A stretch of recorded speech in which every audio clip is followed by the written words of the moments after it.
Hey everyone, Richard Shadow here, and yeah, this is probably weird given how I usually do videos and whatever, but I figured, at least for this one instance, I'm going to kind of go back to my roots a bit.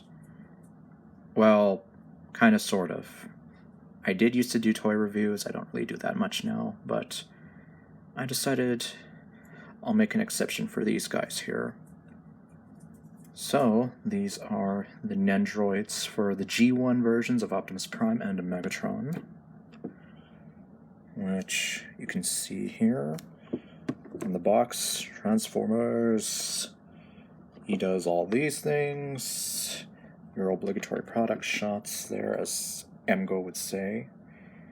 And yeah, unfortunately, let me move these guys out of the way a little bit here, so you can see it just a little bit better. So, yeah, and I don't have the Bumblebee version of Prime, so yeah, if you wanted to see a comparison with that, I'm very sorry. And then Megatron's, with him screaming. That's the same shot of him and Optimus.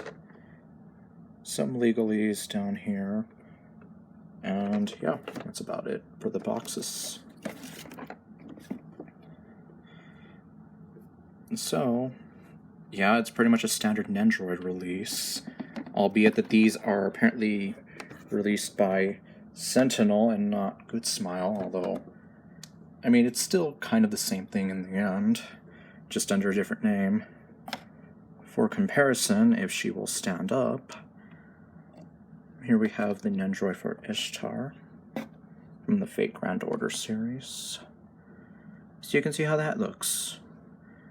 And yeah, so I mean, she is pretty much, or they are pretty much very similar, except Ishtar cannot stay in the stand for the life of her. And just for another quick comparison here is a core class Soundwave.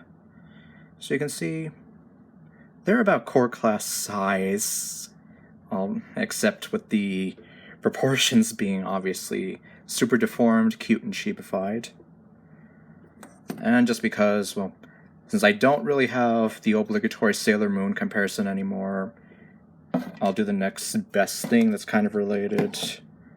Here is the, eyes up here.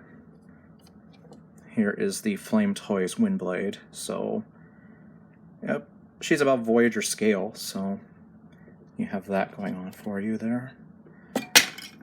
And she also cannot stay in her stand for the life of her sometimes. And speaking of stands, they do come with them. Although, as you can see, they pretty much stand almost perfectly compared to Ishtar, who has tiny little legs, tiny little feet that cannot support her. But them, it's like they stand as standing things should stand.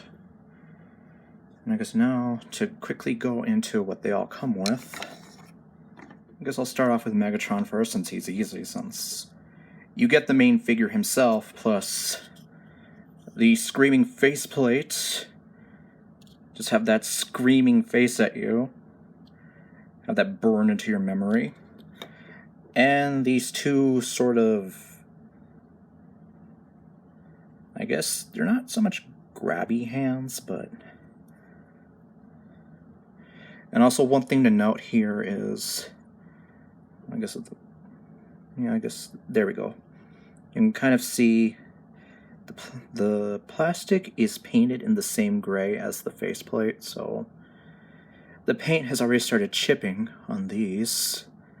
I do have problems swapping out parts with Megatron here, well, specifically the hands. So let me just show that off really fast. If you've never owned one of these little guys, you basically just have to take the front of the helmet. So you can see, yeah, apparently this is what he looks like without the helmet. just take this out. Line up these grooves here with the slots. And there you have it. Now you have Megatron just screaming at you. And for the hands, pretty much the same thing, although, yeah, like I said, these are kind of difficult. At least on my figure, but hopefully on yours, if you get him, it won't be as difficult. So you can just have him be here like, you know, just have that kind of going on, have him be angry, like, oh. And, well, I guess that's another thing I guess I'll go into really quick. Posability. He has a bend at the knee, little ball joint at the ankle here, so you can get some ankle movement. Given the proportions, though, yeah, they're going to be kind of... Yeah, so he can only kick out that much, kick that far, kick back that far. And just due to the shape of the helmet here, it's a little difficult to get some poses out of him. Like, if you want to... Like, as you can see, I'm kind of sort of... Yeah, like, I really don't want to force it too much. But anyway, swivel at the wrist due to the pegs. Swivel here due to the peg there. And, of course, ball joint at the neck, but just given to the shape, yeah, it's going to be rather difficult. Now, Prime, on the other hand, I rather like the way he turned out. Like, as you can see, there's a little more posability to him. Little smokestacks are on the swivel. And then, weirdly enough, you can actually pop his head off, so you can have the head of Optimus Prime. And then he has the gun here, but, you know, posability-wise, it's pretty identical to Megatron. Can't kick out that much, kick that far, kick back that far. Swivel, swivel, and as you saw, ball, jointed head. Alright, there is a swivel here at the waist, and kind of an ab crunch here. Let me show that off with Megs really fast. So, there you have that going on. And he's very nice and metallic. So, he's very reflective. Now, with Optimus, he comes with a bit more. So much so that I decided to get this little bag out. He comes with his Energon axe. I'm a bit stumped as to why they didn't include the flail with Megatron, but oh well. He has a pair of fists. I already have one on him. He has a pair of pointing fingers, so he can be like, you! You know, point heroically. A pair of splayed out hands. And a pair of gun-holding hands. One of them already being on him. And then, of course, his ion blaster. Very tiny little ion blaster. And so, you know, pretty much the same deal. You want to swap things out, you can very well do that. And like I mentioned, I think he has the best posability out of all of them. Well, between the both of them. And at least for me, I kind of have a little more fun posing him, given all the options I have here.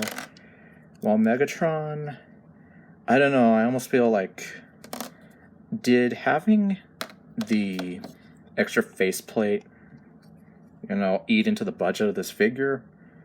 And before you ask, no, you can't really swap these with other Nendoroids. And yeah, as much as I try to, I can't get the head off of Megatron, so I can't do a head swap. So, unfortunately.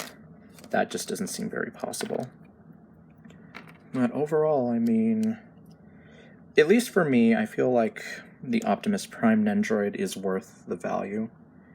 Megatron, I mean, he's fun, but I'm just feel like I can't quite justify the price, since they both cost the same, but then you get more with Prime. And him, like I said, you just get both pairs of hands and the faceplates. Versus him, I mean, you get the Energon axe, which he only used once, as well as all these hands and his gun. I mean, I guess the fusion cannon counts as an accessory. I mean, I guess, but still. And I guess as another quick comparison, let me just do this really fast. I'm going to bring out MP10 Prime, which I'm sure most Transformers fans have seen at least once in their lifetime. So you can see the color matching is pretty spot on, and they have a lot of the details captured nicely.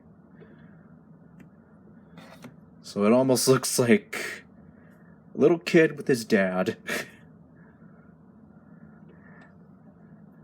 Like, yeah, it is very spot on, and I'm pretty surprised that... Well, I mean, aside from the blue maybe being a bit off, maybe being closer to the Takara version of this mold, I mean, yeah, they've pretty much captured him perfectly. At least if we're going off the MP10 version, not the MP44, which I don't have. And likewise, I unfortunately do not have the MP36 Megatron.